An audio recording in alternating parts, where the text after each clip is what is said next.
Todo mundo muito bem-vindo a mais um Valoricast. Agora a gente está com tanta câmera que eu nem sei para onde eu olho. E hoje um convidado especial. O papo hoje vai ser jurídico. Seja bem-vindo, Erlon. Obrigado por aceitar o convite. Bruno, a satisfação é minha. Boa tarde, Wagner. Obrigado por essa oportunidade de estar levando aí para a população goiana, brasileira de forma geral, um pouco do juridiquês, do conhecimento jurídico. Top demais. Massa e demais. aí, Vagão? Bora lá. Erlon, valeu demais aceitar o convite, viu? Acho que, chegou lanche. Então, Nossa, bem servido aqui. Lanche, refrigerante. Tudo bem com a senhora? Dá oi pro povo, tia. Dá oi pro povo, tia Cristina, olha. Valeu demais, por aceitar o nosso convite aí. Você já tem um pouco de costume, a gente tinha batido um papo aqui antes, né? Já participou de algumas entrevistas, de alguns debates aí. E com certeza, muito conteúdo aí, né? Jurídico. Acho que primeira vez que nós entrevistamos um advogado aqui, né, Bruno? Se a gente for considerar que o da Prudential, não esqueci o nome dele. O João Paulo. Ele é advogado, mas atua como... já não atua mais, né? Agora, falando a nível de carreira mesmo, Erlon... Legal. Show de bola. Vamos lá, Erlon. Quem que é o Erlon? Se apresenta pra gente aí. Erlon Fernandes é um advogado aí com 20 anos de estradas, né? Pai da... Quer que eu puxe aqui? Mais pertinho. Tá bom aí? Perfeito. Então, pai do Olavo, da Lavínia, do Gael, esposo da Adriana e casado também com direito há 20 anos, né? 20 anos, porque eu andei aí perdendo 9 anos de banco de faculdade, sendo eles 5 de medicina, resolvi pular fora lá pelo 5º ano da Universidade Federal lá de Roraima. E aí me enveredei no direito, que era o que eu sempre quis fazer. Então você foi mexer com medicina antes, cara? Fui, cara. Você quase formou em medicina. Era um garotão, 18 anos, tipo vocês, assim. Naquela época, a medicina ainda tava ali naquele auge, né? Era uma pompa social. E aí eu com 18, 19 anos, era bom demais. Passei no vestibular... E aí logo você já via a mãe casando as moças com você, era sempre tinha um bom futuro, né? Eu estava fazendo medicina naquela época, hoje eu não considero tanto. Mas foi isso. Mas a medicina lá, cara, quando você foi nessa época, mais por influência da família ou não? Não, é questão mesmo de oportunidade. Surgi, passei e entrei. Porra! Né? Fácil assim, eu quis cara? Passei, fui. E aí foi o que aconteceu Mas já no eu lembro que o primeiro dia de curso foi já uma cadeira muito pesada, anatomia. E eu lembro que foi uma aula de ostologia, né, que é a ciência que estuda os ossos. E eu lembro que eu saí logo da sala de aula e já botei a mão na testa e falei, meu Deus, o que eu tô fazendo aqui? Mas não tinha nem maturidade na época para... Mas aí você ficou 5 anos lá estudando? Foi. E você é natural de Goiânia? Natural de Goiânia. Então você andou longe pra caramba. Naquela época, aqui. o que acontecia? Não, 1995, o que acontecia em Goiânia? Eu você tinha... Para com isso, Paulo. Essa hora. O que acontecia? Você tinha praticamente em Goiânia 3 faculdades. Você tinha a Federal, que era a única que detinha a medicina, Católica, e a Jubileu de Prata ali em Anhanguera, né? Então a concorrência era alta, não existia essa questão de Enem, não existia cota, você era que varar as noites mesmo estudando aí para o vestibular. Então naquela época você fazia aí uma caravana pelo país todo para prestar o vestibular. Medicina ainda, por ser um curso tão procurado, ainda é assim, né? Mas facilitou demais de lá para cá, principalmente no ano em que eu entrei na faculdade, que foi do Fernando Henrique Cardoso, porque ele criou ali um ensino progressivo. E aí foi quando ele patrocinou mais a educação e fomentou muito a iniciativa privada na área da educação. E aí brotaram-se universidades, né? Naquela época. Até então se tinha muito curso técnico. O curso superior, na verdade, era para poucas pessoas. Eu tenho uma dúvida. Cara, várias na verdade, mas qual foi o momento, como é que foi esse momento, o que passou ali na sua cabeça, esse momento de virar a chave? Tchau medicina, oi direito. Você já falou, não, vou deixar a medicina porque eu quero entrar no direito? Ou você falou, não, vou deixar a medicina e vou decidir o que eu vou fazer? Ô Bruno, eu sou década de 80, 90, né? Nasci em 75, mas fui me entender por gente ali, década de 80, 90. E vocês conhecem, evidentemente, Legião Urbana. Uhum. E Renato Russo, ele tem uma música que ele diz o seguinte, olha, eu não sei do que eu gosto, eu só sei do que eu não gosto. Uhum. Essa virada de chave que você me perguntou, foi na medida que eu fui amadurecendo, cheguei à conclusão que a medicina não é para qualquer um e eu era qualquer um para a medicina. Da mesma forma que eu acho que o jornalismo, o direito não é para qualquer um. É para aqueles que têm, no mínimo, um dom mínimo ali para estar desenvolvendo uma paciência, uma perseverança para estar se aperfeiçoando.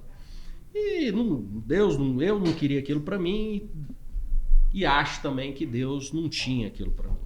Então eu fui ali, não foi uma decisão fácil, envolvia todo uma questão social e familiar. Eu sou filho de da dona prestigiada, doutora Solimar, que entrou no Hospital das Clínicas lá como piso de fábrica, no serviço auxiliares, e foi estudando na Universidade Federal do Estado de Goiás e aposentou pouco tempo como chefe de laboratório de IPETESP, né, formado em biomedicina. Então você imagina, alguém que entra ali, né, praticamente para limpeza, ter o sonho de ver o filho dela, mas acho que não é uma coisa fácil. Você foi o orgulho e por um momento ela ficou talvez um pouco frustrada. Talvez na verdade ali, ficou, né? mas assim, meus pais sempre foram muito conscientes, assim, e eles viram que aquilo não era a minha e me deixaram na boa e valeu a pena, porque eu faço hoje o que eu gosto. E eu acho que importante é isso, a vida é muito breve para você estar fazendo o que você não gosta. Legal. Você acha que isso refletiu positivamente assim na sua profissão? Você está fazendo o que você gosta hoje, Erlon? É algo que foi decisivo para você ter prosperado mesmo, né, no seu negócio? Ou você acha que se tivesse a medicina você teria também mesmo? Não gosto, mas meu nível de dedicação era tão grande, eu sou um cara, né, que faço com dedicação, com amor, que eu ia fazer de qualquer forma e ia dar bem também. Eu acredito que a vida é uma caminhada, né? Na medida que você vai caminhando, você vai criando, vai tendo empiricidade, você vai tendo sabedoria e você vai se conhecendo. Quando você senta na cadeira depois de ter passado 5 anos em outro curso, você senta na cadeira diferente. Você senta com uma empiricidade diferente. Esse negócio de pega o menino com 18 anos. Por que o exército pega o menino com 18 anos lá e vai para servir? Porque o menino ali é um neófito da vida, o cara manda, ele vai. Entendeu? Quando você já viveu alguma coisa, já tem potencial de questionamento, você já senta diferente. Eu sentei diferente na cadeira, né, de direito. Já sentei também com uma geração mais nova do que a minha. Então, desenvolve até questão de liderança. Sim. E eu já sentei ali, as fases que eu fiz na medicina, eu já não fiz no direito. Já tinha que trabalhar, já tinha que me sustentar. Era mais focado, né? Era mais focado. Então, é isso. Acho que é maturidade, né? E você fez aqui em Goiânia, direito? Fiz em Goiânia. Eu lembro que eu vim passar férias, né? Tava de férias lá de dezembro e aí tinha se instaladas algumas universidades aqui. Eu tinha um amigo 5 anos mais novo do que eu, que estava na fase de vestibular. E eu ali para incentivar ele, começamos a fazer aposta. Não, eu passo essas faculdades tudo, porque eu estudei demais para vestibular e tal. E estava brotando universidades naquela época. Então, eu fiz um vestibular com ele. Tinha perdido da Federal e da Católica. E resolvi fazer o da Universo com ele, que foi a primeira. E passei lá com ele, tal, de cara. E para incentivar, fui fazer a primeira aula. Primeira aula de Direito Romano. Eu acho que você perguntar para qualquer acadêmico qual que é o O da cadeira, os caras odeiam, tal, Direito Romano. Eu já me apaixonei, gosto muito de história. E fui estudar ali o berço de onde nasce o nosso direito, né? O direito germânico, romano. E aí eu já me apaixonei e já dei a carta de divórcio da medicina lá em casa e falei que para lá eu não voltava mais. E não voltei. E foram 5 anos de direito. 5 anos de direito. Aí você tirou a B em seguida já ou você Cara, buscou aí foi o concurso? seguinte, Não. Eu sempre quis advogar. Eu já era advogado no segundo grau dos colegas bagunceiros da sala de aula. Na hora que o professor ia botar para fora, eu entrava com a defesa. Falava, o que é isso? Professor não precisa disso. Vamos deixar o menino aí, tá pagando caro a escola. Tal. Ele não vai fazer mais isso, não. Se comporta. E aí... Então eu já tinha isso, já era meu, sempre muito questionador, sempre gostei muito de leitura, sempre tinha todo o perfil mesmo. Legal. Aí a OAB em seguida? A OAB foi, aí o que acontece? Naquela época eu me recordo que a ordem aqui do estado, ela autorizou você, enquanto ainda quem estivesse concluindo o último período, poderia fazer a prova, todavia pegar só depois da diplomação acadêmica. Ah, né? Hoje não tem mais isso, ou tem? Tem? É Vigora até hoje. E aí eu fiz por fazer, tomei um pau, né? Mas aquilo ali já me deixou bastante preocupado, porque eu já estava lá com meus 26 anos, 27 anos. Fez estágio? E eu precisava... Fiz estágio com a quem eu sou muito grato, Dr. Francisco de Oliveira, um advogado civilista, especialista em direito eleitoral e falimentar, e um cara sensacional e que não teve vaidade de me passar tudo que ele sabia. Legal. Né? Eu sou muito grato a ele, porque se eu tenho pouco ou muito sucesso, eu tenho que agradecer ele que me deu uma base legal. Bacana. Aí você fez, depois da OAB, você já sabia para onde você iria quando você passou na OAB? Como é que Não, foi? cara, eu fiz uma coisa também, hoje eu não recomendo para quem está começando aí, está engateando a carreira. Eu meti, foi um escritório logo, com uma mesa velha, uma cadeira velha e um computador capenga. Né, emprestada a mesa. Um dia eu cheguei lá, alguém precisou da mesa que tinha me emprestado, deixou meu o computador estava no chão. Então, eu atropelei muita fase, né? E, na verdade, qualquer coisa que você for fazer hoje, que você for desempenhar hoje, qualquer negócio que você for iniciar hoje, o que você precisa é conhecimento. Você forma numa faculdade para exercer aquela profissão. Mas, de repente, por exemplo, no direito ou medicina, ou qualquer coisa, se for ser dono do seu escritório, você tem que saber empresarial, você tem que saber o que é comercial, o que é marketing, o que é comunicação, é uma empresa. O que é atendimento, né? Seu escritório o que é uma recursos empresa, né? humanos. Hoje eu tenho uma empresa, então eu apanhei bastante por ter pulado, não ter ido aprender, absorver esse conhecimento dentro de uma empresa, né? Dentro de um escritório já estabelecido, Sim. com todos esses departamentos. Com certeza. Então, hoje você tem um escritório aqui em Goiânia? Acabou que, graças a Deus, deu certo. Tem Deu um certo. escritório. O computador está na mesa, é sua. É minha, a mesa é minha hoje, todas as outras também, todos os outros computadores que lá também. Legal.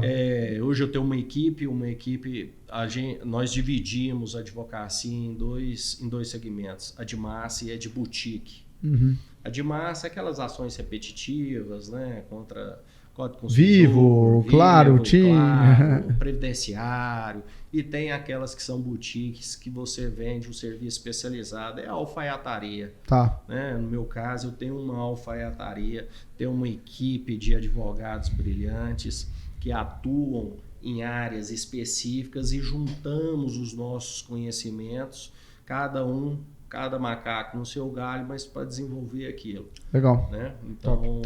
O seu escritório hoje, ele é focado na área médica ou essa é a sua área e o seu escritório atende outras áreas também? Nós atendemos outras áreas cíveis. Mas sempre indo por esse lado de boutique. Mas o nosso carro-chefe é o direito médico hospitalar. Mas aí, por conta até do direito médico, atendendo a médico e a nosocomios, hospitais, eu tive que desenvolver departamentos também voltados para o direito médico. Então, eu tenho a trabalhista para o direito médico, eu tenho um tributário para o direito médico, tenho um penal para o direito médico, né? Fazemos o penal para o direito médico. Então, criminal? O criminal. O penal. O penal é o criminal. Criminal. Para o direito médico. Nós desenvolvemos essas áreas. Claro, evidentemente que tem aquelas coisas que são portas de cozinha de qualquer restaurante, né? Todo restaurante vai fazer o arroz com feijão. Nós também fazemos e temos especialidade para esse, que é o direito de família, né? Essas outras coisas, inventários, sucessões, isso não tem. Pô, hoje sua equipe conta com quantas pessoas? Entre, sei lá, advogados, estagiários, assistentes? Hoje nós estamos com uma equipe de 10. Legal. Onde fica o escritório? No edifício Ório, que é a referência médica, né? Do estado de Goiás. Estratégia. Onde está lá o Albert Einstein instalado. Nós estamos lá naquele prédio bonitinho. Tem uma dúvida, Erlon. Como é que funciona? Porque assim, a OAB não permite o marketing, a captação direta de clientes, né? Para advocacia, a publicidade. Né? Especificamente no direito médico, né? Um hospital para contratar um escritório, cara, imagino que o hospital deve pedir indicações, estudar muito bem o escritório. Como é que foi esse início para você para conseguir a confiança dos hospitais, dos médicos? Como é que hoje funciona a sua captação? Você estava falando que você advoga para clínicas e hospitais em outros estados também, né? Em outros estados também. Ô Bruno, na verdade, eu sou... Se eu for atribuir a minha capacidade, eu vou estar mentindo. Na verdade, eu não fui atrás do direito médico, embora tivesse tido esse relacionamento íntimo com a medicina. O que aconteceu foi a oportunidade, mesmo os caminhos se abriram. Eu falo que foram caminhos abertos por Deus. Eu fui prestar um serviço para um determinado escritório, um cliente da área da saúde gostou muito do meu serviço e aí acabou me tirando esse escritório, né, tal, e me levando para advogar para ele. Fui crescendo dentro da empresa de tal sorte também que a minha salinha lá dentro ficou estática demais. Eu falei, olha, ele mesmo viu que eu ia me perder e falou, não, vai, leva minhas ações e pega as suas lá fora também. Foi uma ajuda muito importante. E aí vieram, fui criando nome, foi. A publicidade é um problema, não só no direito, né? Mas também na medicina, na odontologia, porque a gente, nós temos, mas isso vai mudar, com o tempo isso vai mudar. Você acha que vai?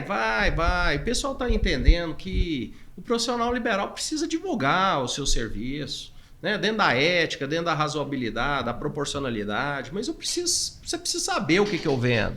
E isso está mudando devagar, a ordem já flexibilizou bastante, agora o CRO acabou de autorizar o antes e o depois. Isso está mudando. Não podia. O que acontece é que a gente ainda tem lá nos conselhos mais altos os velhinhos que são mais conservadores e aí eles ficam segurando para não deixar. Aí é uma reserva de mercado. Tem que esperar esse pessoal ir embora, né? E substituir. E é isso, né? Como diz Elis Regina, não dá para segurar o novo que sempre vem. É verdade. Então, aliado à tecnologia, chegou aí as redes sociais. Não existe legislação para isso. Por mais que os conselhos, as autarquias tentem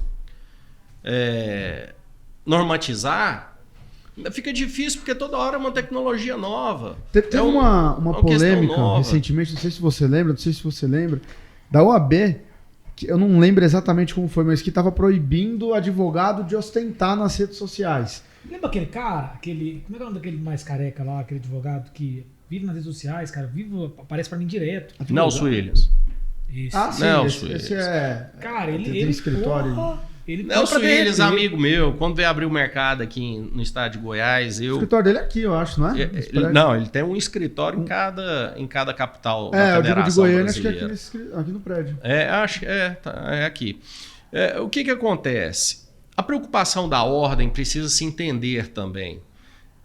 Na medida em que, na hora que você ostenta demais, isso não tem nada a ver com a advocacia, você está passando uma imagem, às vezes, que desvirtua a classe, ou você está gerando uma concorrência desleal, entendeu? Ou você, às vezes... Por que uma concorrência desleal? Porque, por exemplo, coitadinho, formou agora, tem ali o seu carro popular, né? E aí ele tá tentando ali calgar E o outro uma tá ação com- e o cara tá chegando de helicóptero para pegar a ação. Você tá entendendo? Então, assim, a ordem tem. Eu, particularmente, tenho uma opinião pessoal sobre isso. Eu acho que o sol brilha para todo mundo, o sol, né, tá aí brilhando para todo mundo, o campo tá aí, eu vim lá de baixo e você tem que dar seus burros. Se tem concorrência ou não, amigo, para mim é o seguinte, quanto maior, mais eu vou me desenvolver, mais eu vou para cima, Perfeito. né? E eu Com acho que é certeza. assim, mas infelizmente a gente vive num país patriarcal, né? E aí a ordem acha que tem que ser a babá de quem está chegando. Como você tem essas normas trabalhistas, né? Que também para mim são patriarcais, consumideiristas, sempre colocando uma parte da relação como hipossuficiente, que precisa pôr no colo, e ninar e proteger, quando muitas vezes nem quem está sendo ninado quer isso. Exato. Né? Nem quer ser ninado é isso. A questão da publicidade na advocacia é um senso.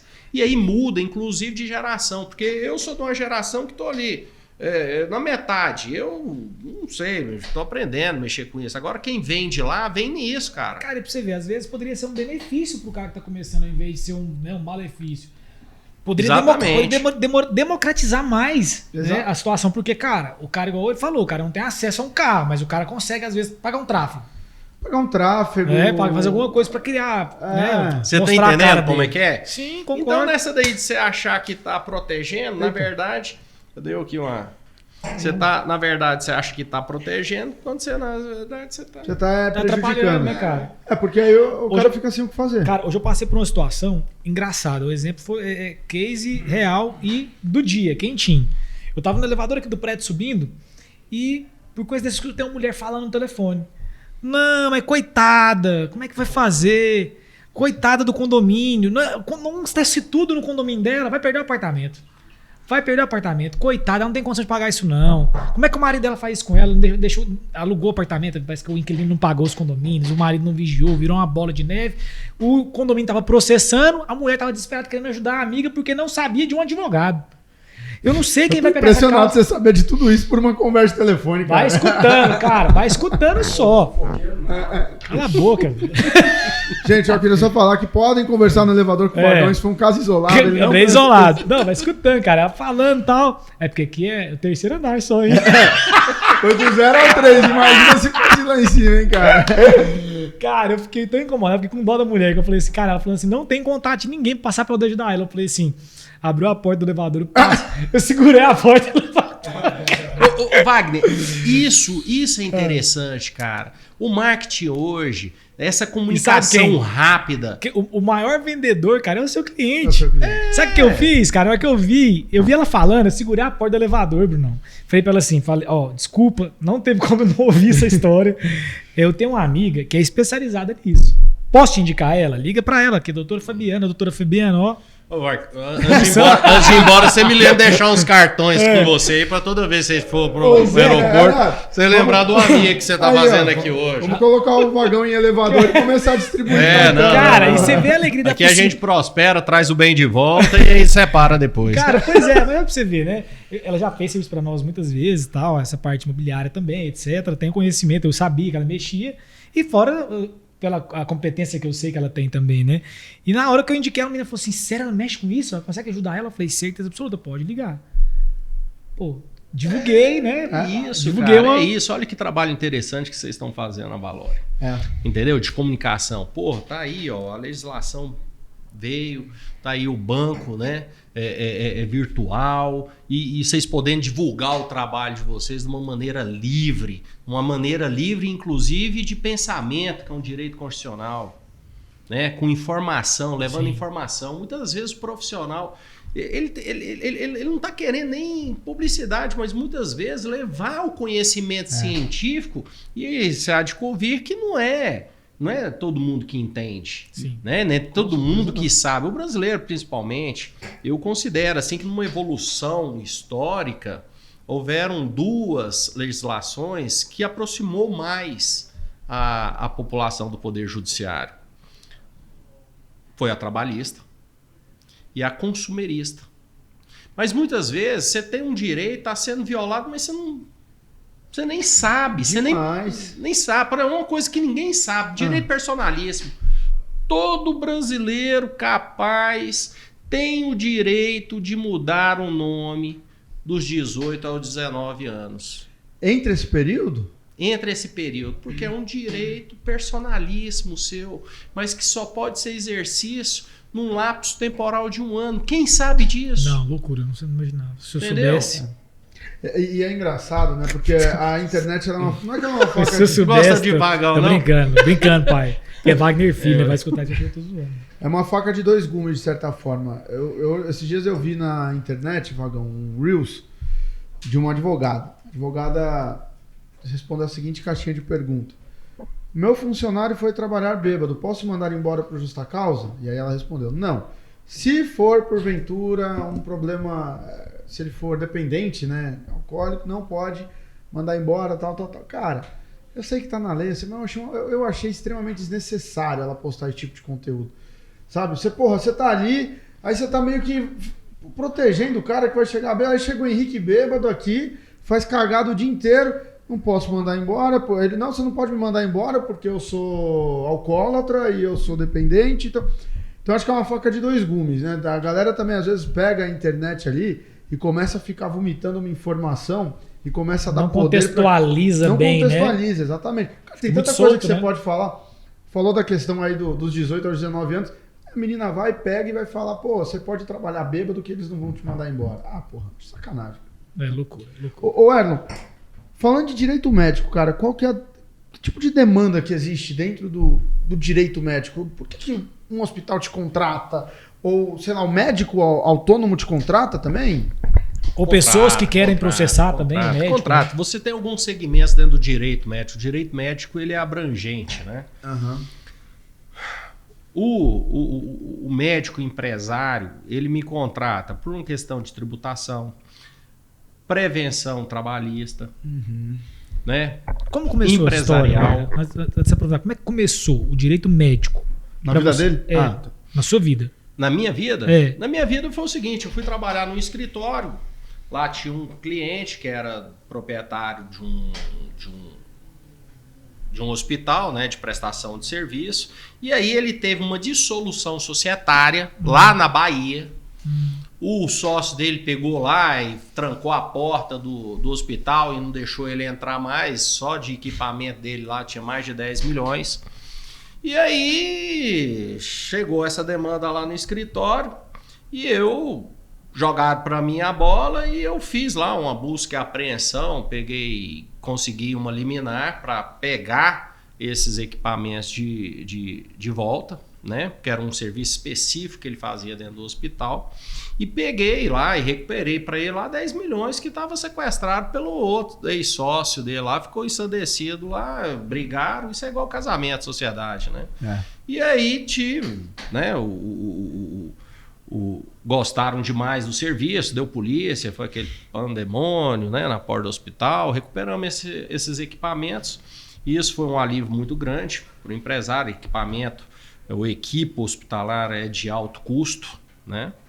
E foi assim, e daí para frente...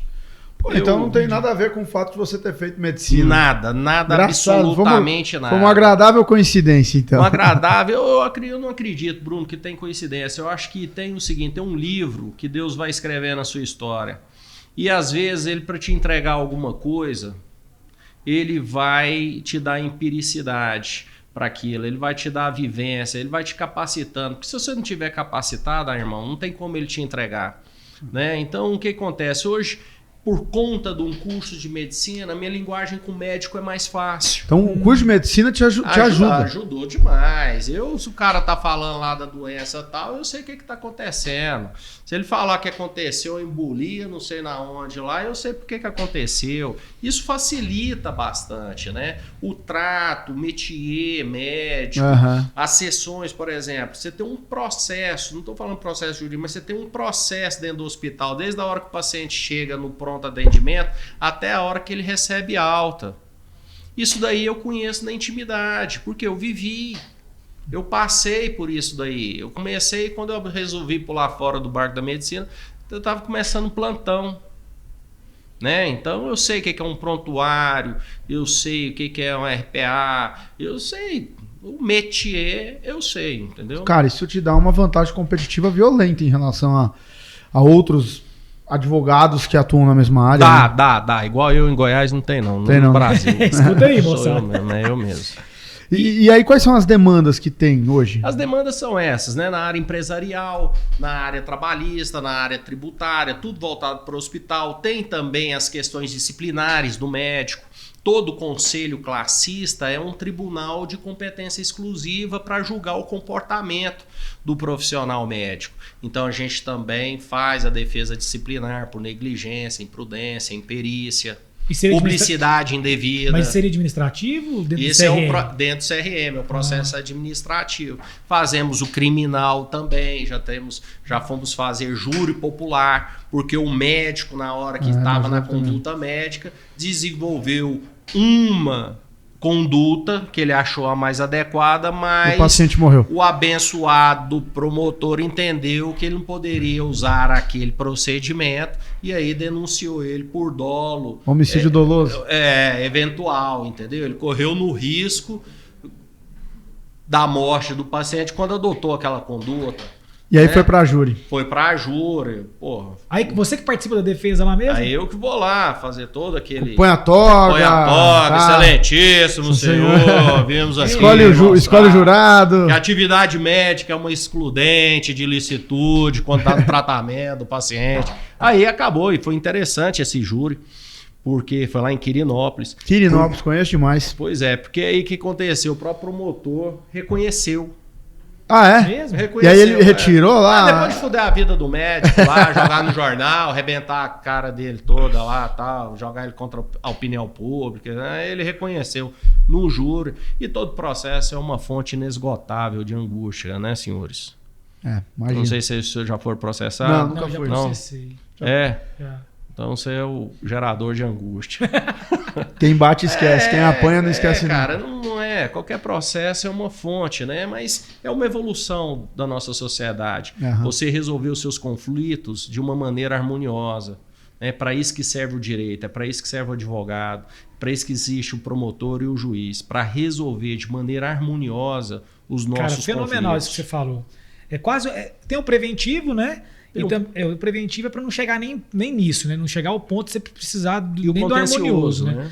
Mas tem essa parte também, né, cara? Hoje eu acho que o foco do advogado principal é evitar ao máximo que a demanda vá, né, pro judiciário, vá para. Wagner, sem dúvida nenhuma, o advogado é o primeiro juiz. Muita coisa eu resolvo dentro do meu gabinete. Já conciliei casal demais. É uma prática que estão deixando, que a advocacia está deixando, já quer meter lá, já toca fogo num parquinho, entendeu? E a família é a célula da sociedade. Então, a primeira coisa que a gente faz quando chega lá, chama o casal, chama o outro, põe os dois bicudos para bicar, quando vê tá bicando demais, beija, vai embora, volta, restabelece, entendeu? E eu cobro mais caro para reconciliar. O que é, Wagner? Eu vi um dia, você tá rindo do quê? Que é esse cara, velho? Bom demais. Se o homem não te fode, eu te fodo. Qual que é? Cara, você ia gastar muito mais se fosse pra justiça, então Não é? Pô, o cara tá feliz, sai feliz, sai os dois felizes. Não Cobra tem que dobrado. ser. Cobra. Bom, velho, justo. O cara, psicólogo, advogado, tudo, né? Pô, Mas esse é o advogado, né? Ele é pai, ele é amigo, ele é amante, ele é irmão, ele é mãe, ele é juiz, ele é tudo. O direito é multidisciplinar, cara. você falou muito aí dessa parte, cara, que hoje existem deficiências, né, no próprio atendimento do advogado. O que você acha que é o mais eficiente hoje, que o pessoal deixou de fazer nesse, né, no decorrer aí dos tempos? O que foi Você se fala perdendo? profissional. Profissional, o Sem advogado. dúvida nenhuma, Wagner, sem dúvida nenhuma é o estudo. Aham. Quando você termina de ler, principalmente no Brasil, falar que o Brasil tem leis fracas é mentira. Nós temos leis consolidadas. Você tem falta de fiscalização de lei. E quando você termina de ler uma lei, geralmente ela já mudou. Ela se renova. De quando eu formei para cá, já trocou. O Código Civil é mais de 2.000 artigos. Código de Processo Penal, mais de 2.000 artigos. Código de Processo, que é a regra do jogo. mudaram, entendeu? Então, assim, vão mudando e você tem que estar atualizado. Fora isso, você tem um nicho da jurisprudência que é uma fonte de direito. O que os caras estão decidindo, a STF mesmo tá uma bênção agora, né? Cada tese novo que parece que vai pegar seu diploma assim, vai picar em 10 e jogar pro vento. Então você tem que estar atento nessa movimentação. Eu escrevi algo, eu fui orador da minha turma, falei que quando eu fiz o discurso, foi trecho da minha oratória dizer que a função do advogado é zelar pela manutenção do desenvolvimento do direito, de sobreforma garantir a igualdade, né, a liberdade, a constitucionalidade, os direitos e garantias. Nós, operadores de direito, somos realizadores de direitos, temos por obrigação zelar por isso. Eu acho que peca a advocacia quando deixa de estudar. E eu acho que peca o advogado quando deixa de fazer da petição a sua tela e pintá-la, entendeu? Para fazer o Ctrl+C e o Ctrl+V. Sabe? Isso aí eu acho que aí perde-se direito demais. É arte também. É arte. Essa aplicação da linguagem jurídica demais, quando o cara vai fazer uma abordagem, vai atender um cliente, já me senti incomodado várias vezes com isso, Erno, por isso que eu tô te perguntando. É que sua linguagem é totalmente clara, não teve nada que você falou que eu não entendi. Não teve juridiquês. Não teve juridiquês. Cara, é algo que me incomoda muito. Isso é pra quê, cara? É necessário, é porque tá tão habituado a falar que o cara fala às vezes sem ver, ou porque o cara quer impressionar. Eu vou te falar um negócio na boa, Vagão. O estudante de direito fala mais juridiquês que o advogado. Fala. O cara quando tá ali na faculdade... Direito é um curso vaidoso, né, senhores? É um curso vaidoso. E a língua portuguesa, ela também vai sofrendo as suas evoluções. Mas nós do direito, sobretudo, eu entendo também que somos guardiões dessa forma janota de falar. Acabou de falar agora. Pois já falei de propositalmente. Quem é essa mulher? Janota é essa forma rebuscada, essa forma bem vestida, né, de falar. Primeiro porque vem de um conhecimento técnico, né? Veja só, se você vê, por exemplo, uma cena de violência contra a mulher ali acontecendo na sua frente, você deixa para a população julgar, ela vai investigar, vai tomar os próprios critérios ali, já vai julgar e executar. Provavelmente essa pessoa vai ser linchada.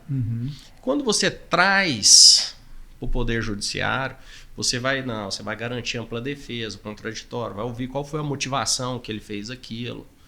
Às vezes você vai até descobrir que ela apanhou, mas foi por legítima defesa, ou do cara, ou de terceiro. Às vezes era uma sequestradora, mas você só viu um cara batendo uma mulher. Né?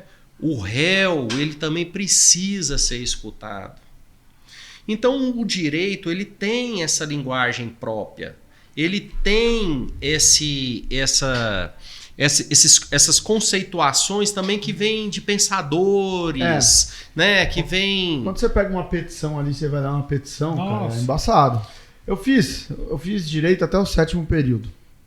E quando eu tava lá no 3º período, o 2º, um amigo meu falou, pô, me ajuda aí, cara, tal. Eu nem lembro o que ele queria exatamente. Tem que fazer um negócio que é só vocês aí, advogado. Eu falei, não, mas você sabe. Pra eu levar lá na empresa, tal, é tipo como se fosse uma petição, tal, você faz. Eu faço. Manda aí, vou fazer. O que é que tem que pôr? Não, tem que pôr que eu vou fazer isso e isso. Beleza. Abri aquele site Sinônimos. E aí, sinônimo de bom dia.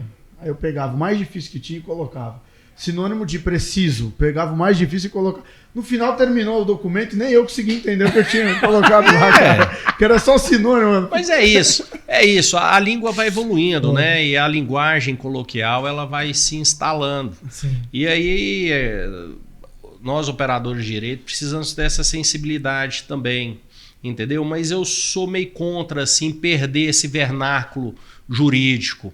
Até por manutenção da língua, cara. O que me entristece muito, às vezes, é você pegar o recém-formado que ele não conhece o vernáculo jurídico, tampouco a língua portuguesa.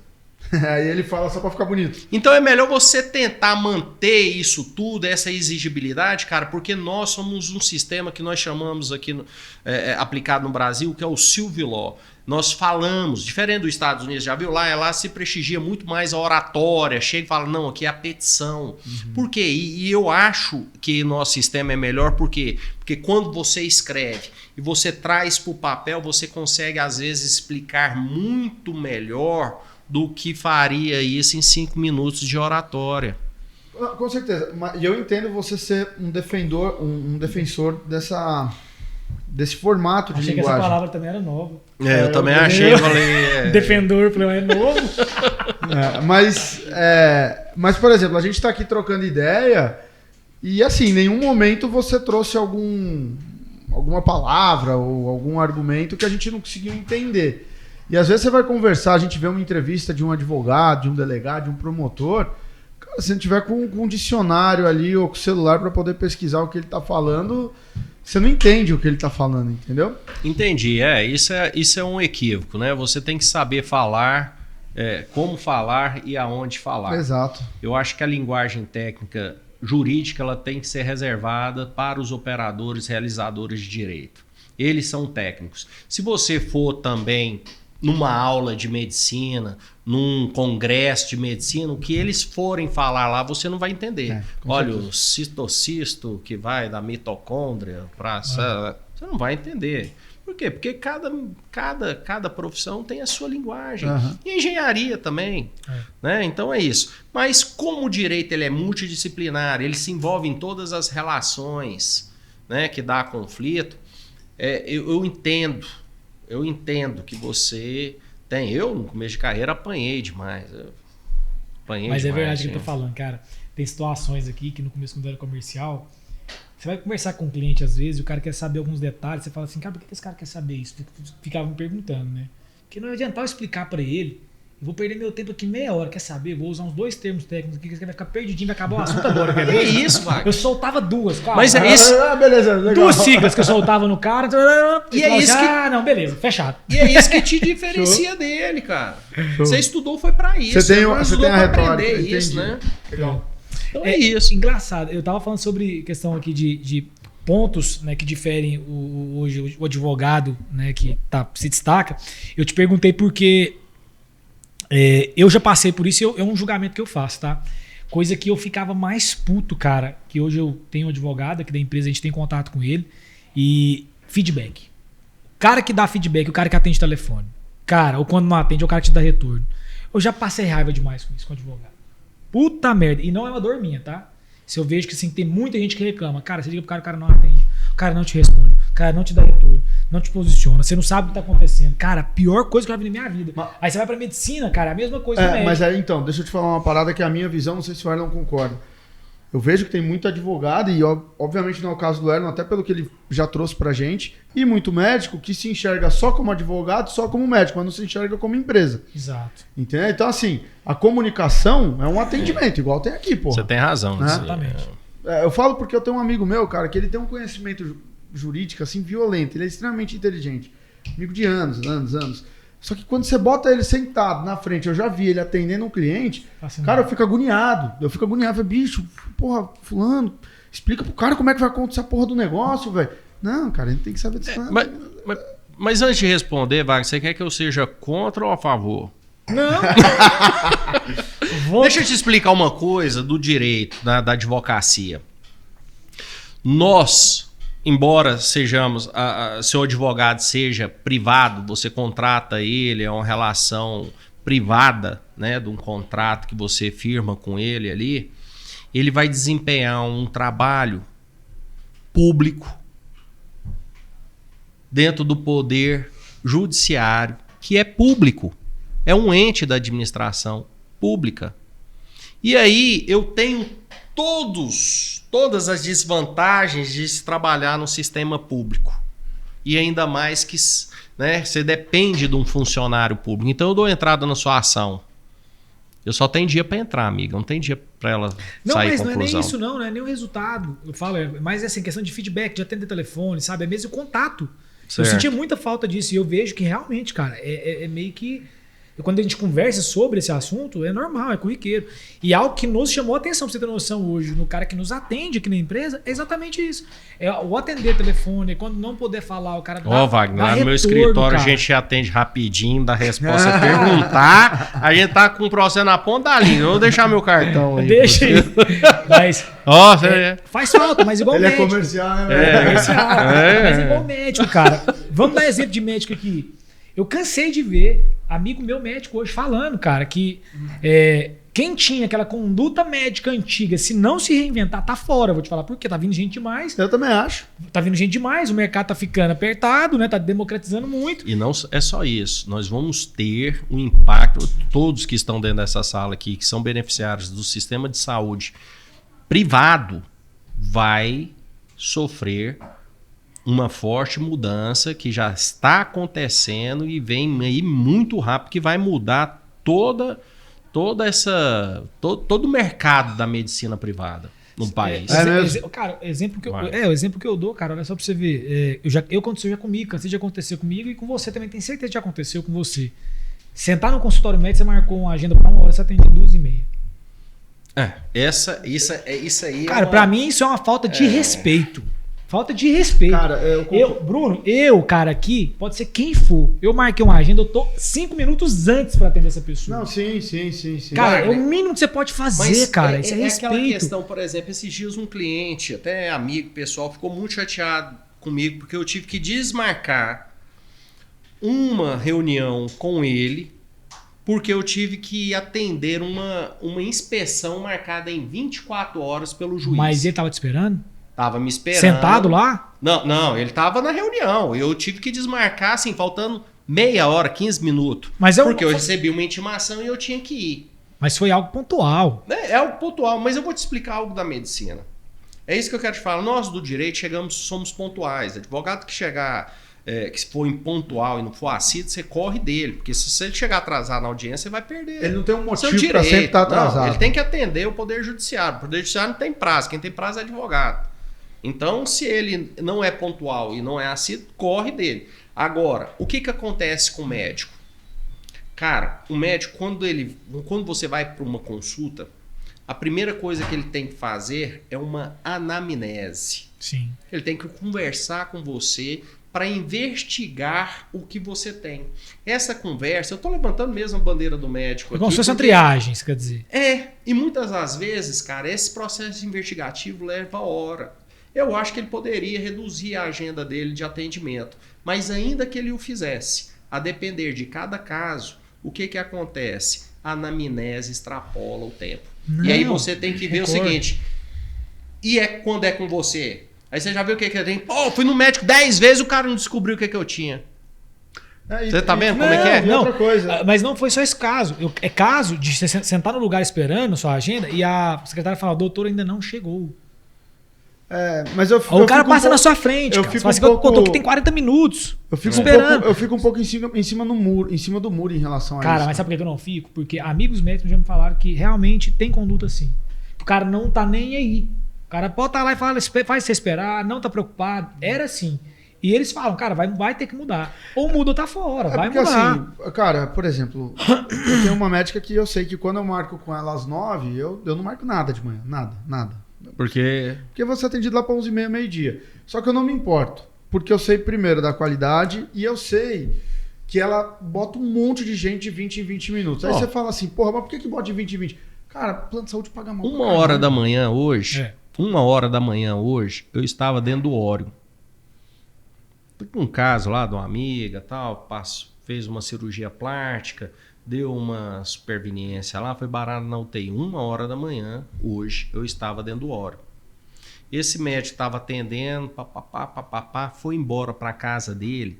Quando era 8h da manhã, ele estava passando os pacientes dele também no hospital. Você tá vendo como é que é? A vida do médico, cara, é uma vida que realmente você tem que ter uma flexibilidade maior, Wagner. O cara, muitas vezes, quando ele vai fazer o atendimento eletivo, que é esse de consultório, muitas vezes ele passou um plantão. Muitas vezes a mãe, quando é pediatra, 5 mães ligaram para ele desesperadamente à noite para atender os meninos. Porque isso, o tal do médico, você tem que dar uma uma flexibilizada. Eu sei que da próxima vez que você passar raiva lá na antessala do consultório, você vai lembrar do que eu tô te falando. Eu acho que pode ter médico, sim, que, igual você falou, que o cara faz sacanagem, o cara não tá nem aí. Tem uns caras que eu são acho que tem. Mas eu também defendo um pouco aí, porque eu sei que, pelo menos essa médica específica, eu sei o rala, o rala que ela faz, que é... Cara, é mais ou menos essa situação. Coloca muita gente mesmo pra atender, tipo, em 20 minutos tem um paciente e a consulta dela demora meia hora, 40 minutos. Só que aí você vai olhar, o plano de saúde paga 18, 20 reais pro médico. Tem que colocar gente pra caramba também, pra fazer sentido o curso de medicina, né? Então é complicado. É foda. Ô Erlon, tem algum caso específico que... Eu ia fazer essa pergunta agora. A gente tá em sintonia, pô. Tem algum caso específico que mexeu com você, que marcou, né? Marcou, que é aquele caso que você fala, porra, esse caso... Tiveram vários. Sobretudo aqueles que houveram injustiça. Né? E a injustiça prevaleceu. Não, graças a Deus não. Assim, sempre acontece. São situações, eu vou te explicar, Bruno. Por exemplo, uma vez por um grande hospital lá no Rio de Janeiro, acho que não tem problema falar, Beneficência Portuguesa, veio lá, entrou em dificuldade financeira e aí houve um despejo lá. E eu entrando com a ação, uma atrás da outra, para fomentar o emprego de 40 pessoas, de mais de 400 famílias, entendeu? E são situações que te desestruturam bastante, sabe? Você entrar com a ação e segurar aquele processo 1, 2, 3, 4 anos, e essa família fala, e aí, doutor, nós vamos ficar, nós vamos receber, isso é complicado. Esse do médico mesmo, quando você vê que junta ali a máquina do Estado para acabar com o seu nome, entendeu? Te derrubar, te denigrir, depois falar, não, eu errei, eu estava errado, né? Tem injustiça. A meta já estava feita, né? Tem, por exemplo, eu lembro que o meu primeiro cliente, cara, é uma doença degenerativa, e aí ele pegou a Paraty velha dele e vendeu para comprar remédio para ter subsistência, para estender dias, e aí vendeu pro garageiro, e o garageiro deu cano nesse cara, entendeu? Aí fica difícil você ir lá para negociar, porque o cara querer pagar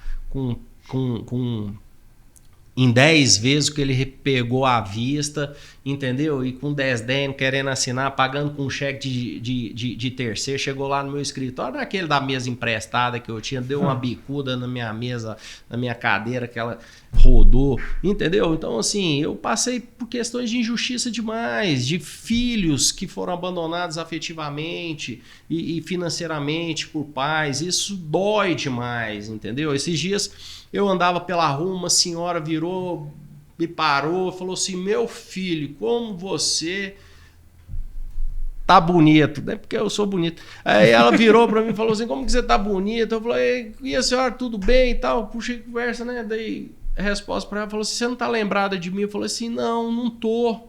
O rosto não é estranho, mas eu não lembro. Meu filho, se eu tenho em casa hoje é por sua causa. Por sua causa. Legal. Porque aconteceu isso. E a gente vive de processo, né? Você acaba esquecendo. Eu falei assim, foi mesmo. Aí eu tive uma vaga lembrança disso, mas já não conseguia lembrar mesmo. Ela falou assim, eu tinha um barracão, ia ser desapropriado, e aí entrou outra pessoa, invadiu, entendeu? Então essas coisas são coisas gratificantes. Você marcou a vida dela, né, cara? Marquei. Ela lembrou de você.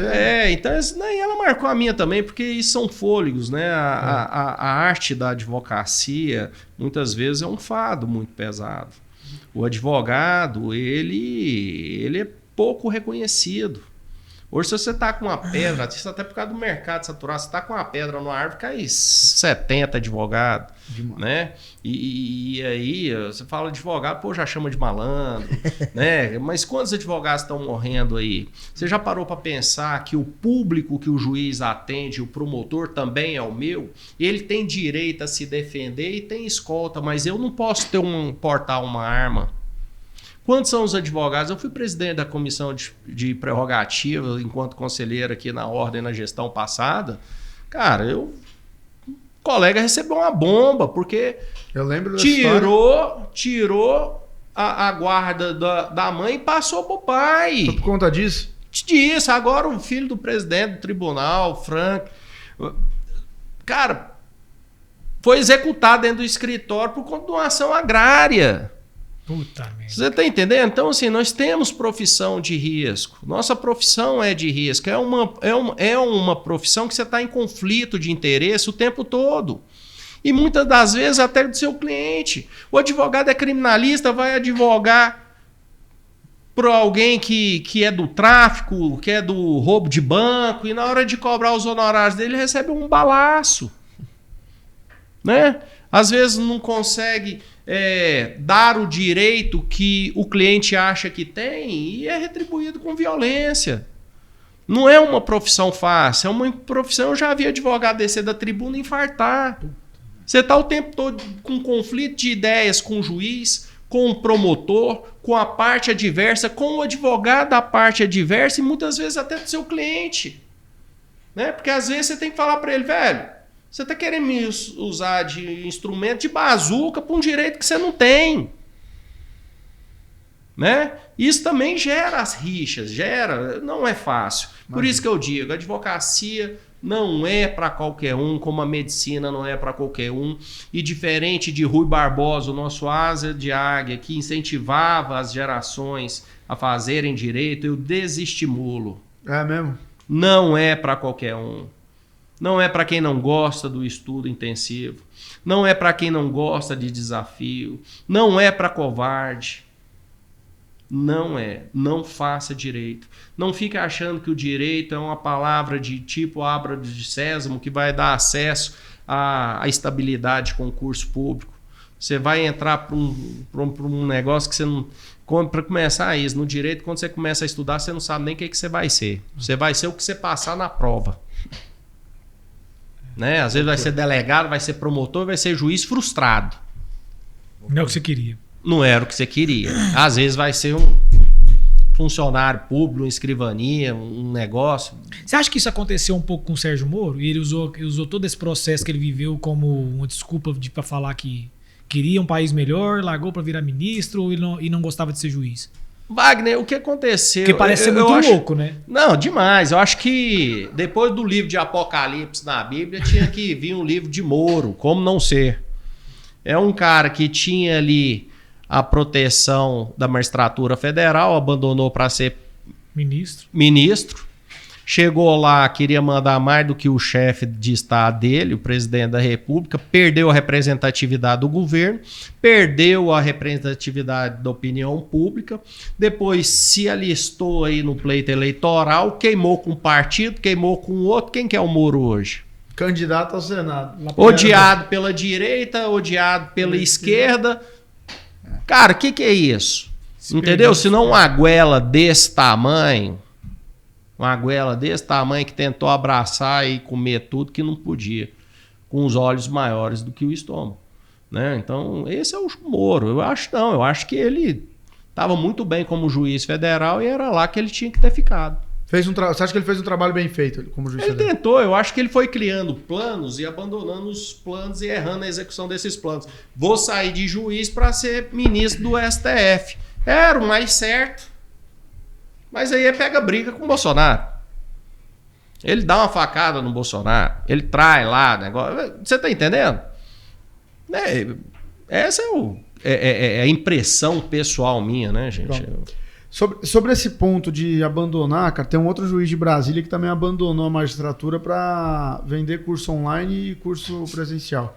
Você já deve ter visto texto dele na internet que a galera compartilha muito, Samerage. Samerage. Nunca viu nada dele? Não, eu conheço um cara que era promotor. O que o Janguier Diniz era?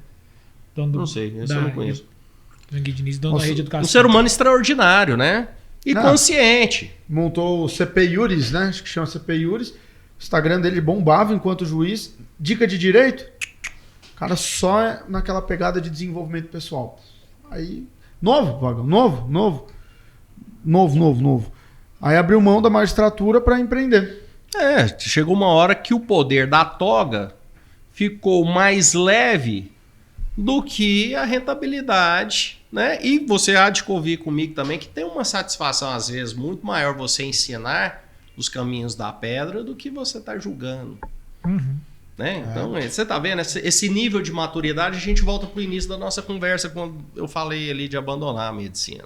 Né? Exatamente. Legal. Cara, os meninos até queriam perguntar aqui, né? Pergunta sobre o caso do Fazer Rio, consulta R$100. O caso do Rio de Janeiro, do anestesista que aconteceu lá. Como é que você vê isso? Do estupro de vulnerável, Isso. né? Como é que você vê Cara, isso? É frequente esse tipo de caso, assim? Não, lógico que não nessa proporção, não, mas... frequente não é. Eu acho que hoje está mais difundido, assim, né? Hoje a gente tem mais informação, Wagner, mas eu não acho que seja, não. O médico, quando ele tem vocação para ser médico, ele faz ali o juramento de Hipócrates ali, salvar vidas, né? E zelar pelo ser humano. Mas... miserável do homem que acredita, confia no homem. Nós temos uma natureza, né? Temos que ser vigilantes com nós mesmos. Ali é um caso de... você só pode levar aquilo ali para patologia, porque não tem outra coisa que te explica aquilo ali. Aquilo ali é uma insanidade, numa sala cheia de gente. Colegas ao lado na mesa, separados por um avental. Uma paciente incapacitada, anestesiada, vulnerável. Ele cometeu um prático, uma violência sexual daquela ali. Você não pode... o que você vai atribuir aquilo ali? Ah, o cara é bandido? Sim. E né? que tipo de punição que uma pessoa dessa pode vir a pegar? Ter? Eu não sei te falar qual que é a pena do estupro, mas eu acho que é crime inafiançável, é crime hediondo, né? E pena pesada. Ou seja, então quando você vê um homem formado em medicina, que sabe o que faz, que tem discernimento do certo e do errado praticado aquilo ali, você só pode ter uma psicopatia muito grande, né, cara? É um doente, um doente que tem que ser segregado da sociedade. É para isso que serve a pena. Tem que ser segregado. Tem que ser garantida ampla defesa Existe contraditória. alguma possibilidade desse cara algum dia voltar a praticar medicina? Eu acredito que não. Até porque o Código de Ética da Medicina, ele não tem essa possibilidade. Por exemplo, foi expulso. Diferente da ordem. O cara foi excluído dos quadros da ordem, depois de um ano ele pode pedir reabilitação. Que é uma coisa que eu sempre briguei lá dentro do conselho e acho que é errado até hoje. O cara, quando deixa de ser juiz, ele não vai voltar a ser juiz. Quando ele é promotor, não vai deixar, mas o advogado fica aí. Eu não sabia disso não. O cara não pode ser juiz mais se ele renunciar? Não, se ele renunciar, não. Se ele for expulso. Se ele for aposentado por... como é que chama? Aposentado. Exonerado. Então, assim, ele não pode ser. Agora, advocacia não, fica lá, porque parece um latão de lixo lá, a curva de rio, que vai pegando esses maus profissionais que cometem torpeza aí no mercado e depois volta, né? Então, assim, eu acredito que ele não consiga mais, até porque quem vai dar CRM para ele mais? Quem vai consultar, né? Com a ferramenta, quem vai pôr? Não tem. Não tem. É uma doença, né? É uma doença. Pra você ver, ele mal conseguiu aqui agora advogado.